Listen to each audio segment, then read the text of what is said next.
Au gouvernement fédéral américain, certains signes indiquent que les directives relatives à la vaccination des employés sont en train de fonctionner.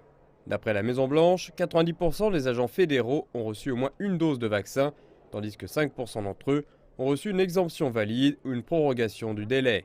La date limite pour la vaccination des employés fédéraux tombait lundi. Ceux qui ne s'y sont pas pliés pourraient faire face à des sanctions disciplinaires. Le TSA, responsable du contrôle des voyageurs aériens, rapporte que 93% des personnes ont respecté les consignes et que 98% du personnel militaire en service actif ont reçu au moins une dose. Cela est important pour nous et nous allons continuer à y travailler. Mais oui, plus de 98% des militaires en service actif. Disney World en Floride a été forcé d'interrompre ses exigences de vaccination envers ses employés en réponse à une nouvelle loi de Floride interdisant l'obligation vaccinale.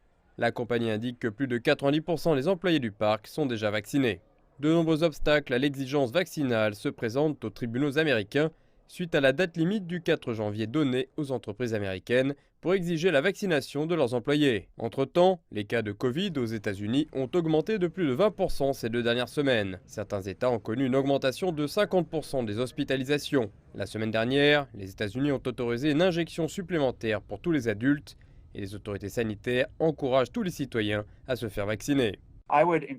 J'encouragerai les gens à se protéger contre une contamination par la Covid et à protéger les autres personnes autour d'eux, surtout que l'on se dirige vers la saison des vacances.